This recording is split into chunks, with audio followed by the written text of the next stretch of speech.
anak-anak kelas 2 dan kelas 1. Oke, pagi ini kita mau berdevosi. Ibu Ruth memimpin kita dalam doa. Semuanya lipat tangan, tutup mata, kita berdoa. Bapa kami di surga, kami mengucap syukur Tuhan buat anugerah-Mu bagi kami. Sekarang kami mau berdevosi, kami mau mendengarkan firman-Mu.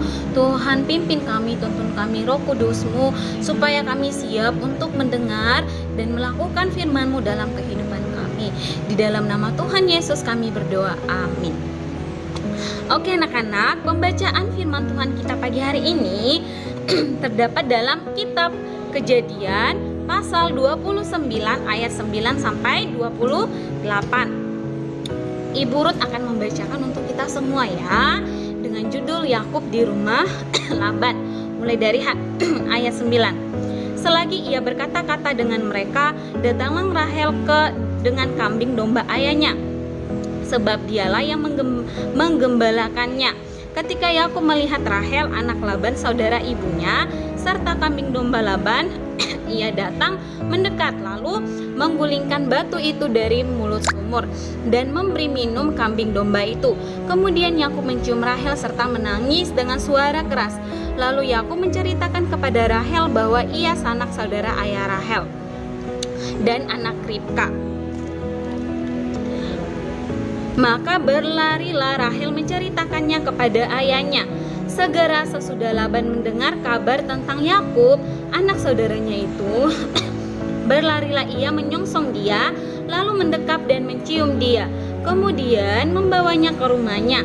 Maka Yakub menceritakan segala hal ihwalnya kepada Laban.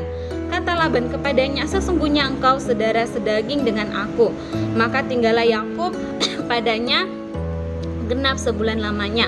Kemudian berkatalah Laban kepada Yakub, masakan karena engkau adalah sanak saudaraku, engkau bekerja padaku dengan cuma-cuma, katakanlah kepadaku apa yang patut menjadi upamu. Laban mempunyai 2 anak perempuan, yang lebih tua namanya Lea dan yang lebih muda namanya Rahel.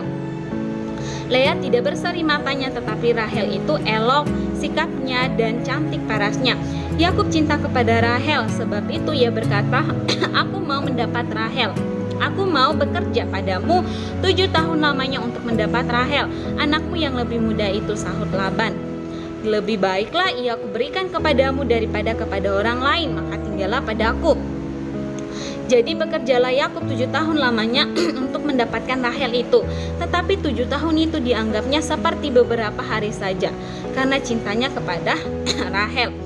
Sesudah itu berkatalah Yakub kepada Laban, berikanlah kepadaku bakal istriku itu, sebab jangka waktuku telah genap, supaya aku akan kawin dengan dia.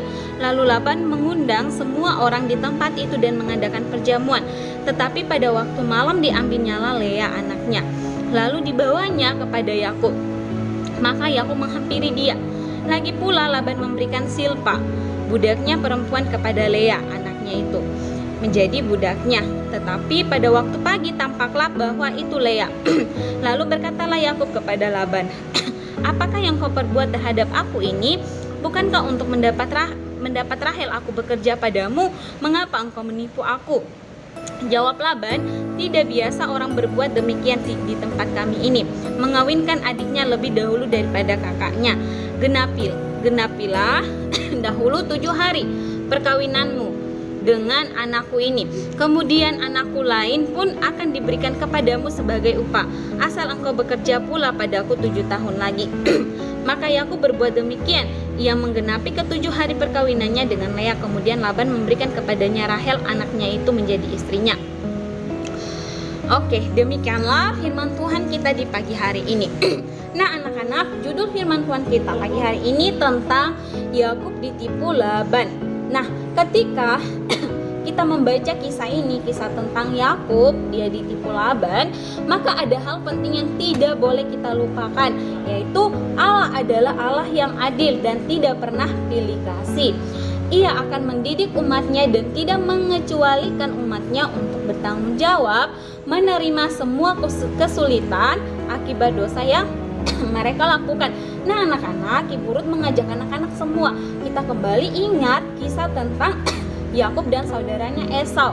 Ya, ketika Yakub menipu ayahnya untuk mendapatkan hak kesulungan milik Esau. ya.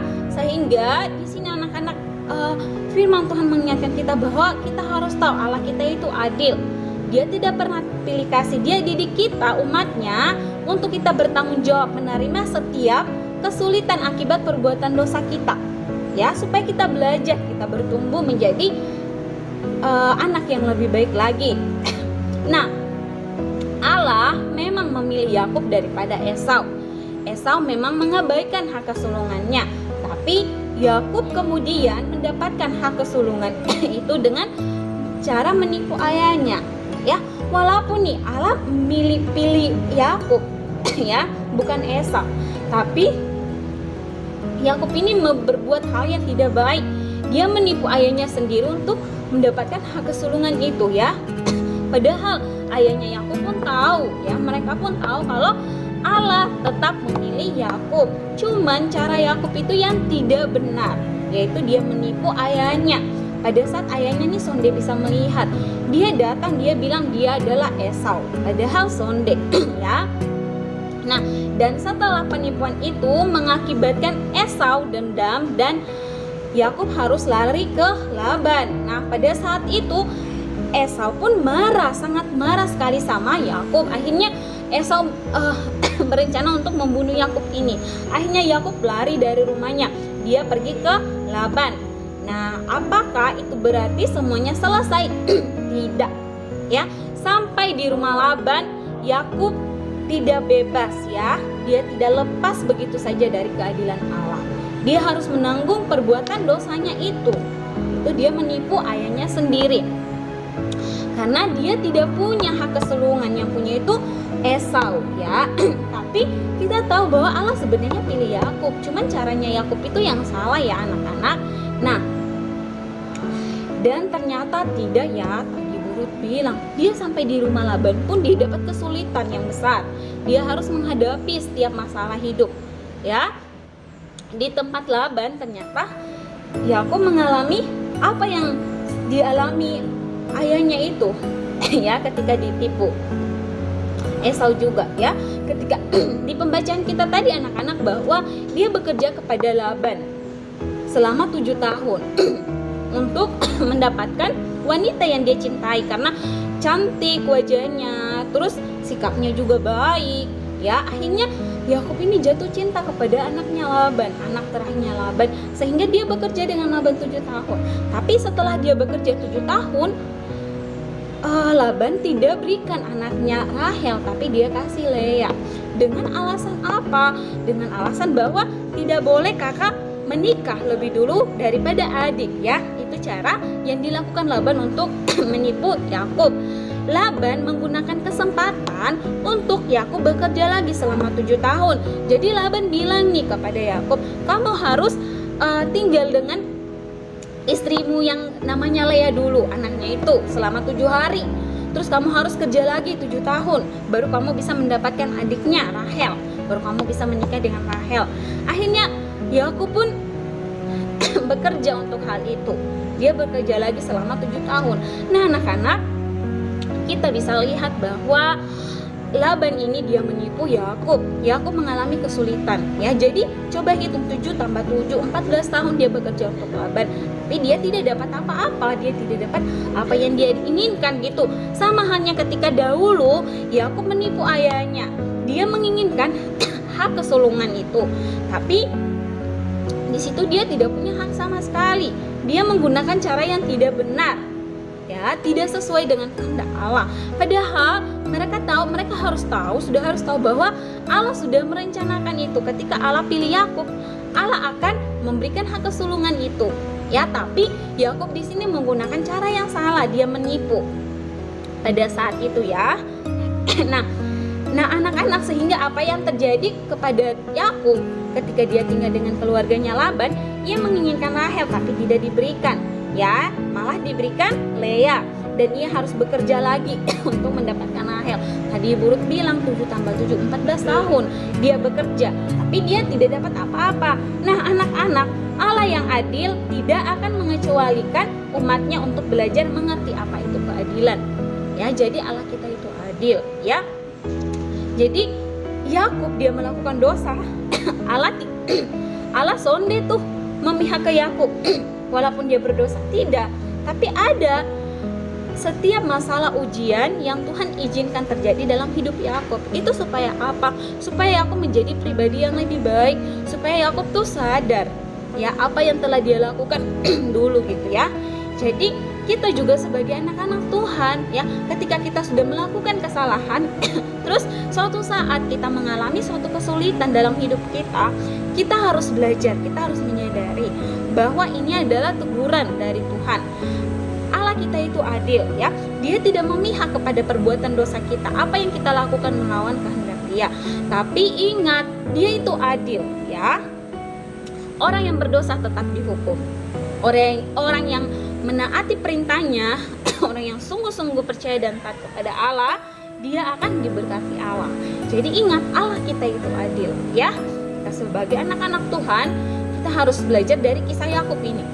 Segala sesuatu yang kita lakukan harus sesuai kehendak Allah. Berbohong itu dosa loh. Bukan berarti dia berbohong itu sonde dosa. Allah tetap memihak kepada dia. Sonde. Allah tidak suka manusia berbuat dosa. Ingat itu ya anak-anak. Oke. Demikian firman Tuhan kita pagi hari ini. Nah, ada 2 pertanyaan refleksi yang harus anak-anak jawab. Yang pertama, apakah yang dilakukan Laban kepada Yakub? Yang kedua, apakah perbuatan menipu orang lain itu baik di hadapan Tuhan atau tidak ya? 2 pertanyaan refleksi ini anak-anak jawab di jurnal refleksi. Oke semuanya? Oke, sekarang kita mau berdoa untuk menutup devosi kita pagi hari ini. Semuanya lipat tangan, tutup mata, kita berdoa. Bapa kami di surga, kami setelah selesai mendengarkan firman-Mu, tuntun kami Tuhan dengan kuasa Roh Kudus-Mu. Biarlah kami menjadi pribadi yang mau belajar dari kisah Yakub ini, bahwa segala sesuatu perbuatan dosa yang kami lakukan itu ada konsekuensinya bagi kami Tuhan. Ketika kami taat, kami percaya, kami sungguh-sungguh melakukan kehendak Tuhan, kami juga akan diberkati Tuhan. Tuhan pimpin kami anak-anak-Mu ke jalan-Mu yang benar, supaya segala sesuatu yang kami lakukan sesuai dengan kehendak Tuhan. Inilah doa kami dalam nama Tuhan Yesus, kami berdoa dan mengucap syukur. Amin. Oke, demikianlah devosi kita pagi hari ini. God bless you and I love you. Bye bye.